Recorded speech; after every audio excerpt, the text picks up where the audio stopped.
ડીસાના કણઝરા સરપંચે loan કરવાના બહાને ખેડૂતોને લૂંટ્યા. જયંતિજી જલુજી ઠાકોરે લોન કરવાના બહાને ખેડૂતો સાથે કરી ઠગાઈ. સમો ગામના 2 ખેડૂતો સાથે લોન કરવાના બહાને કરાઈ હતી ઠગાઈ.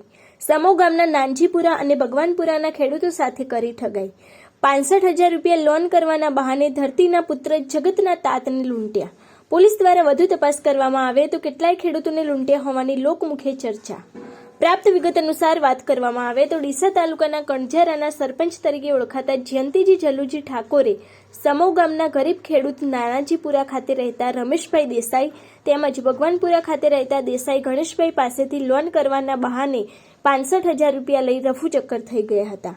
આ અરજદારો પોતાના ગામે ઘેર અનેકવાર ધર્મના ધક્કા ખાધેલ પરંતુ પૈસા પરત મળી નહીં, જે કારણે અરજદારે મીડિયાનો સહારો લીધો હતો.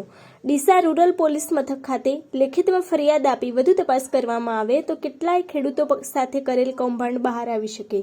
શું આ મીડિયાના અહેવાલથી ખેડૂત મિત્રોને ન્યાય મળશે ખરા? તે આવનાર સમય જ બતાવશે. આ અંગેની વધુ વિગતો માટે જોતા રહો ભારત ટાઈમ્સ ન્યૂઝ. મેં જયંતિભાઈને લોન કરવા 32,500 આપ્યા હતા. એને કીધું કે 25 લાખ લોન કરી આપી હતી. એને 4 વર્ષ થઈ ગયા, તે કોઈ જવાબ આપતા નથી.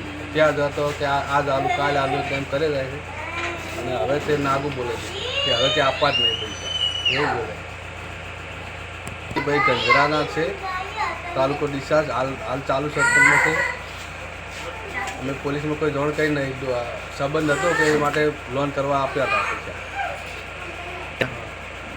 મેં વ્યાજે લાવ્યા હતા, હજી સુધી વ્યાજ ભરું છું સાહેબ. અને એને ત્યાં જઈને આવ્યા તો ઘરે જઈ કે 32,500 આપો અને તમને લોન 25 લાખની લોન કરી આપીશ.